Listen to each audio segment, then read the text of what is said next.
Hey everyone, have you ever been in a situation where you needed to tell someone, whoa, hey, you can't do that in Korean? Well, today we are going to master the one piece of grammar you need for setting rules and laying down the law. Seriously, by the end of this, you're going to be using it like a total pro. Okay, so just picture this for a second. You're out with a friend and they grab a beer right before they're about to get behind the wheel of a car. That's a serious moment, right? What do you say? How do you firmly but clearly tell them you absolutely must not do that? That's the exact kind of problem we are going to solve today. And the answer? The powerful little phrase you need is right here. 으면 안 돼. This is going to be your absolute go-to for telling someone an action is forbidden. It's used for, everything from huge safety warnings to just simple social etiquette. So let's break it down. At its core, this phrase is your best friend for saying you shouldn't or it's not allowed. You'll see this everywhere. On official signs, you'll hear parents telling their kids this, and it's what you're going to use anytime you need to set a really clear boundary. Now, what I love about this is how logical the grammar is. It's not just random rules.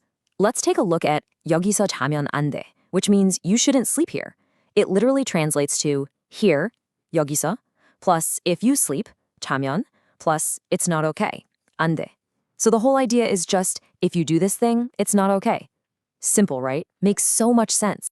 So how do we actually put this thing together with other verbs?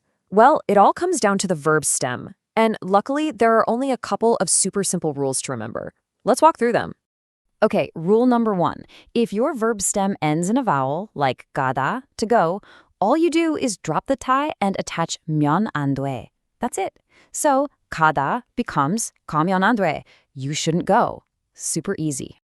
And for rule number 2, what if the verb stem ends in a consonant, like 먹다, to eat? Well, you just need a little connector to make it sound smooth. So you add 으면 안 돼. That means 먹다 becomes 먹으면 안 돼. You shouldn't eat. That little 으 just helps the sounds flow together. And finally, our little special case. What about verb stems that end in the consonant ril, like 열다, to open? You might think this one's tricky, but it's actually even easier. It just acts like a vowel. So 열다 becomes 열면 안 돼. You shouldn't open it. Okay, so you've got the mechanics down pat. But to really use Korean well, you have to understand the why, It's not just about what you say, it's about the nuance behind it. So let's look at the huge difference between stating a rule and just barking a command. And this slide lays it out perfectly. On the left, you have 가지마. That's a direct command. It feels like an order. Don't go. But on the right, 가면 안 돼 feels different. It means you shouldn't go, and the unspoken reason is because it's against the rules or something bad will happen. So one is just an order, while the other is an explanation. And in Korean culture, explaining why is often way more polite and less confrontational. It's more about guiding someone. Speaking of being polite, we can't talk about Korean grammar without talking about politeness levels. I mean, you wouldn't talk to your boss the same way you talk to your little brother, right? Well, the great news is this pattern is super easy to adjust. And the change could not be simpler. To make this phrase polite, all you do is add yo to the end. That's it. So, 자면 안 돼 is casual for your close friends. But if you're talking to a stranger or someone older, you'd say 자면 안 돼요. That one little sound makes a world of difference. All right, enough theory. Theory's great, but practice is really where it all starts to click. So let's run through a few common situations to get this grammar really locked into your brain. You ready? Let's do it. Let's look at some absolute must-know phrases. At a museum, you're going to hear 만지면 안 돼. You shouldn't touch it. Before a movie starts, you'll see signs for 사진 찍으면 안 돼. You shouldn't take photos. And here's a really great one for encouraging a friend. 포기하면 안 돼. You shouldn't give up. These are awesome examples to just burn into your memory. Okay, before we jump into the practice questions, here's a quick pro tip on pronunciation that'll make you sound so much more natural.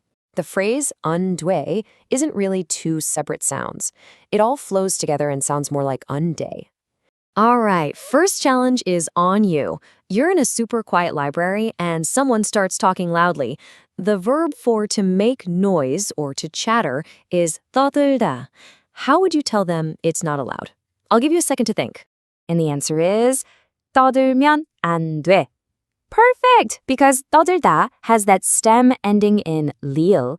You just add 면 안 돼. Great job. Okay, next one. You see someone about to plop down in a seat that's clearly marked as reserved. The verb for to sit is 앉다. How do you let them know? You got it. It's 앉으면 안 돼. The verb stem ant ends in a consonant, so we need to pop in that 으면 안 돼 form. You're getting this. Excellent. Okay, time for the final boss, the nuance check. A little kid asks if they can watch TV, and their parent needs to say no. Which of these is the better, more natural way to explain it's not allowed? Is it A, the direct command, or B, using our pattern from today? And the answer is B. TV 보면 안 돼. And why is that? Because the parent isn't just shouting an order. They're teaching a rule. They're explaining that watching TV right now is not okay. It has that more educational, guiding feel to it that we talked about earlier.